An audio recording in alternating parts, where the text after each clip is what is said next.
Hello, welcome to Tej education. कैसा है हमारा मध्य प्रदेश का समझते हुआ साथियों। आज हम प्रकाश टॉपिक का तीसरा वीडियो लेकर आए हैं। जी हाँ, प्रकाश का तीसरा यह वीडियो है।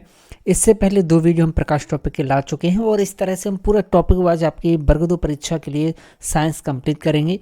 सबसे पहला प्रश्न आज का कि वह विकार जिसके कारण व्यक्ति दूर की वस्तुओं को बहुत स्पष्ट रूप से देखने में भाई असमर्थ रहता है, यह कौन सा विकार होता है। तो आप याद रखना, यह साथियों निकट दृष्टि दोष होता है। ठीक है, देखिए निकट दृष्टि दोष तो साथियों क्या है, दूर की वस्तुओं को नहीं देख पाएगा सही से।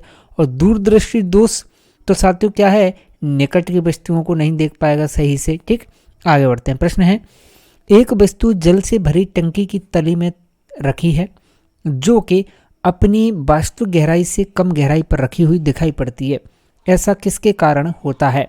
तो आप याद रखना, पिछली क्लास अगर आपने देखी होगी तो आपको पता होगा, मैंने बहुत अच्छे से बताया कि ये जो घटना होती है ना साथियों, ये किसके कारण रहती है। तो आप याद रखिएगा कि ये जो है साथियों, यह पूर्ण आंतरिक परावर्तन के कारण, किसके कारण साथियों, पूर्ण आंतरिक परावर्तन के कारण साथियों ऐसा होता है। प्रश्न है कि हजामत या सेविंग के लिए उपयोग में लाया जाने वाला बरीय दर्पण निम्न में से कौन सा है। तो आप याद रखना, हजामत के लिए यूज किया जाने वाला जो दर्पण है ना साथियों, वो है अवतल दर्पण। कौन सा है भाई, अवतल दर्पण है। नेक्स्ट प्रश्न बनता है, अगर आपतन कोण 40 डिग्री है, ठीक, आपतन कोण कितना है भाई, अगर आपतन कोण साथियों 40 डिग्री है तो परावर्तन कोण कितना होगा। तो आप याद रखना, परावर्तन कोण भी साथियों 40 डिग्री का ही होगा, क्योंकि आपतन कोण परावर्तन कोण के बराबर होता है। प्रश्न है, श्वेत प्रकाश में उपस्थित रंगों की संख्या कितनी होती है। तो आप हमेशा याद रखना कि श्वेत प्रकाश में उपस्थित रंगों की जो संख्या होती है ना साथियों, ये कितनी रहती है। तो आप याद रखना साथियों, ये होती है आपकी 7 होती है। ठीक है, जब किसी प्रेम से होकर आप सफ़ेद प्रकाश को गुजारते हैं तब पता चलता है कि प्रकाश में भैया 7 रंग होते हैं, क्योंकि 7 भागों में जो है बच जाता है। प्रश्न के इंद्रधनुष का निर्माण किसका उदाहरण होता है। तो आप याद रखें, इंद्रधनुष का जो निर्माण है ना, ये विकीर्णन का उदाहरण होता है। किसका भाई, विकीर्णन का। प्रश्न के समतल दर्पण के द्वारा निर्मित प्रतिबिंब जो होता है वह कैसा होता है। तो आप हमेशा याद रखना कि समतल दर्पण के द्वारा जो प्रतिबिंब साथियों निर्मित रहता है ना, समतल दर्पण के द्वारा जो प्रतिबिंब निर्मित रहता है ना साथियों, ये दर्पण के पीछे बनता है, आभासी बनता है और वस्तु के आकार का बनता है साथियों। ठीक है, विकल्प डी इसका सही जवाब है। अगला प्रश्न है, किसी वस्तु के आकार का समतल दर्पण के द्वारा निर्मित प्रतिबिंब के आकार से अनुपात क्या होता है। तो आप याद रखना, यह साथियों 1:1 होता है। नेक्स्ट प्रश्न है, इंद्रधनुष के रंग प्राप्त करने के लिए श्वेत प्रकाश को एक प्रकाशीय उपकरण के माध्यम से गुजारना पड़ता है, तो ये क्या कहलाता है। तो आप याद रखना, ये साथियों प्रिज्म कहलाता है। क्या कहलाता है, प्रिज्म। नेक्स्ट प्रश्न है, आंख में प्रवेश करने वाले प्रकाश की मात्रा को किसके द्वारा नियंत्रित किया जाता है। तो आप याद रखना, आंख में प्रवेश करने वाले प्रकाश की मात्रा को साथियों नियंत्रित किया जाता है किसके द्वारा, आयरिस के द्वारा साथियों नियंत्रित किया जाता है। किसके द्वारा, आयरिस के द्वारा। प्रश्न है कि आंख के किस विशेष क्षेत्र में कोई संवेदी कोशिका नहीं होती। आंख के किस विशेष क्षेत्र में कोई संवेदी कोशिका नहीं होती। तो आप याद रखना, ये होता है साथियों अंध स्थल या फिर ब्लाइंड स्पॉट होता है। भैया क्या होता है, ब्लाइंड स्पॉट होता है। ठीक है, विकल्प सी इसका सही जवाब। अगला प्रश्न है, कौन सा प्रकाशक सूक्ष्मदर्शी का हिस्सा नहीं है। बताइए कौन सा है जो प्रकाशक सूक्ष्मदर्शी का हिस्सा नहीं है। तो आप याद रखना, हैंड लेंस। क्या है साथियों, हैंड लेंस है जो प्रकाशक सूक्ष्मदर्शी का हिस्सा नहीं है। अगला प्रश्न बनता है कि सौर ऊर्जा को अत्यधिक गर्म बनाने के लिए एक छोटे बिंदु पर हजारों दर्पण या वक्र धातुओं के उपयोग द्वारा केंद्रित किया जाता है, यह किस में होता है। तो आप याद रखना, ये साथियों सौर भट्टी में। ठीक है, विकल्प ए इसका सही जवाब है। अगला प्रश्न है कि दृष्टिपटल या फिर रेटिना में विषय प्रतिबिंब की एक छाप बनी रहती है भाई कितने समय के लिए। तो आप याद रखना, कल भी मैंने आपको ये बताया था इससे पहले वाले वीडियो में कि दृष्टिपटल पर जो प्रतिबिंब रहता है ना आँख में, ये साथियों 1 सेकंड के 1/16 भाग समय तक के लिए जो है बना रहता है। प्रश्न है कि समतल दर्पण के द्वारा जो निर्मित प्रतिबिंब है ना कैसा होता है। तो आप याद रखना कि समतल दर्पण के द्वारा जो निर्मित प्रतिबिंब होता है ना भाई, यह आभासी होता है और ऊर्ध्वशीर्षी होता है। कैसा होता है, यह आभासी और ऊर्ध्वशीर्षी होता है। प्यारे साथियों, इतना आप याद रखिएगा। ठीक है, चलिए अब आगे बढ़ते हैं अगले प्रश्न की ओर। प्रश्न है, कि समतल दर्पण के समक्ष खड़े होने पर जब आप अपना दायां हाथ हिलाते हैं तो आपके प्रतिबिंब का कौन सा हाथ हिलता है? तो साथियों केवल बायां हाथ हिलेगा। कौन सा? केवल बायां हाथ हिलेगा अगर हम दायां हाथ हिलाएंगे। प्रश्न है कि पेरिस्कोप में आपतित प्रकाश परावर्तित दर्पणों के कितने कोण का साथियों पड़ता है? तो आप हमेशा याद रखना साथियों ये कितना 45 डिग्री के कोण का पड़ता है। पेरिस्कोप में जो आपतित प्रकाश है परावर्तित दर्पणों में कितना साथियों 45 डिग्री के कोण पर पड़ता है। नेक्स्ट प्रश्न है आपका कि प्रकाश की ओर प्ररोह की गति होती है भाई, तो प्रकाश की ओर प्ररोह की जो गति है वो प्रकाशानुवर्तन होती है। कैसे भी? प्रकाशानुवर्तन। प्रश्न है कि आभासी प्रतिबिंब हमेशा कैसे होते हैं? तो आप याद रखना कि जो आभासी प्रतिबिंब होते हैं ना साथियों, आभासी प्रतिबिंब ये हमेशा ऊर्ध्व शीर्षी होते हैं। कैसे होते हैं? हमेशा ऊर्ध्व शीर्षी होते हैं। नेक्स्ट प्रश्न है कि जब सभी समांतर किरणें समतल पृष्ठ से परावर्तित होती हैं तो वे समांतर नहीं रहती, यह परावर्तन किस रूप में जाना जाता है? तो आप याद रखना ये जो परावर्तन है ना साथियों यह विसरित परावर्तन के रूप में जाना जाता है। किस रूप में? विसरित परावर्तन के रूप में। प्रश्न है आंख में वह पटल जिस पर छवि आती है, बताइए आंख में वह पटल जिस पर क्या है भाई छवि आती है वह कौन सा होता है? तो आप याद रखना इसे साथियों दृष्टि पटल या रेटिना कहते हैं। क्या कहते हैं? दृष्टि पटल या रेटिना कहते हैं, जिस पर छवि या प्रतिबिंब जो है बनता है। प्रश्न है कि अगर आप समतल दर्पण के समक्ष 1 मीटर की दूरी पर भैया आप खड़े हैं तो आप स्वयं को दर्पण में कितनी दूरी पर देखेंगे? तो अगर हम समतल दर्पण के सामने 1 मीटर दूरी पर हैं तो हम प्रतिबिंब भी हमारा क्या 1 मीटर दूरी पर ही रहेगा। प्रश्न है कि प्रकाश का अपने संगठक रंगों में विभाजित होना क्या कहलाता है? क्या है?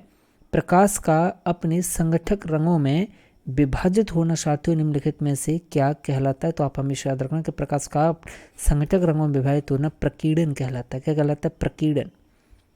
कौन से प्राथमिक रंग हैं? तो आप याद रखना ऐसे रंग जो किसी दूसरे रंगों को मिलाकर नहीं बनाए जा सकते, ऐसे रंग जो किसी दूसरे रंगों को मिलाकर नहीं बनाए जा सकते प्राथमिक रंग कहलाते हैं। अगला प्रश्न है कि नीचे दिया गया कौन सा अणु है जो शुद्ध घूर्णी स्पेक्ट्रा प्रदर्शित करता है? तो आप याद रखना यह साथियों CO कोबाल्ट। नेक्स्ट प्रश्न है कि निम्नलिखित विकल्पों में से एक प्रवर्धित विद्युत चुम्बकीय तरंग के उत्पादन में प्रयुक्त होता है साथियों कौन? तो आप याद रखना ये इसमें साथियों एक त्वरित आवेश। ठीक है, विकल्प ए इसका सही जवाब। अगला प्रश्न है एक विवर्तन ग्रेटिंग बड़ी संख्या में समदूरस्थ तथा समानांतर किसकी एक व्यवस्था होती है? तो आप याद रखना यह समानांतर छिद्रों की एक व्यवस्था होती है। अगला प्रश्न है कि कांच से वायु तक जाने वाली प्रकाश का क्रांतिक कोण किसके लिए भी न्यूनतम होता है? तो आप हमेशा याद रखना साथियों बैंगनी रंग के लिए। ठीक है, आगे बढ़ते हैं। नेक्स्ट प्रश्न है कि साबुन फिल्म में रंगों के प्रेक्षण का कारण क्या होता है? आप याद रखना साबुन फिल्म में रंगों के प्रेक्षण का जो कारण है भाई वो होता है व्यतिकरण। क्या होता है? व्यतिकरण इसका कारण रहता है। प्रश्न है कि मटके के अंदर संरक्षित जल ठंडा होता है, ऐसा क्यों? तो आप याद रखना मटके के अंदर जो जल संरक्षित होता है वो ठंडा इसलिए होता है क्योंकि छोटे छिद्रों से क्या है जल वाष्पित हो जाता है। अगला प्रश्न है कि निम्न में से किस विद्युत चुम्बकीय तरंगों का तरंगदैर्घ्य जो है सबसे अधिक होता है?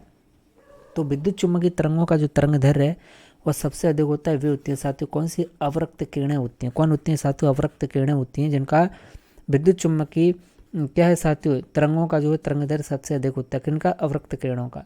नेक्स्ट प्रश्न है जब एक तरंग एक स्थान से दूसरे स्थान की ओर गति करती है तो किसका वहन करती है? तो भैया तरंग जो है ऊर्जा का वहन करती है। किसका भाई? ऊर्जा का वहन करती है। देखो रंगों का सही क्रम आपको बता देना है, तो रंगों का सही क्रम होगा साथियों नीला हरा पीला। क्या होगा? नीला हरा पीला। नेक्स्ट प्रश्न है कि इंद्रधनुष का जो निर्माण है यह किसके कारण जल की बूंदों पर प्रकाश पड़ने से होता है? तो जल की बूंदों पर प्रकाश पड़ने से जो विक्षेपण और पूर्ण आंतरिक परावर्तन होता है ना उसी के कारण साथियों क्या है? इंद्रधनुष का निर्माण होता है। किसका भाई? इंद्रधनुष का निर्माण होता है।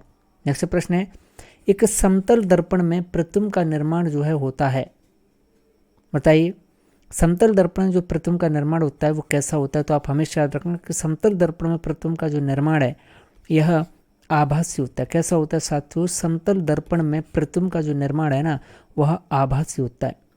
चल प्रश्न है कि दंत चिकित्सक जो है कौन से दर्पण का यूज करता है भाई? जो दंत चिकित्सक रहता है दांतों का जो डॉक्टर रहता है वो कौन से दर्पण का यूज करता है? तो आप हमेशा याद रखना यह अवतल दर्पण का यूज साथियों करता है। प्रश्न है कि पीछे की गाड़ी को देखने के लिए वाहनों में चालक कौन से दर्पण का यूज करता है? तो आप याद रखना साथियों, उत्तल दर्पण का यूज किया जाता है। किसका? उत्तल दर्पण का। प्रश्न है कि किसी पिंड की वास्तविक प्रतिबिंब में बनाने के लिए उपयोग होने वाला दर्पण कौन सा होता है? तो आप याद रखना साथियों, यह उत्तल दर्पण होता है। कौन सा होता है? उत्तल दर्पण होता है। नेक्स्ट प्रश्न है कि वर्षा उपरांत इंद्रधनुष दिखाई देता है साथियों कैसा? तो आप याद रखना, वर्षा के उपरांत इंद्रधनुष जो है साथियों हमेशा सूर्य के विपरीत दिशा में दिखाई देता है। क्या है? हमेशा सूर्य के विपरीत दिखाई देता है साथियों। क्लियर है?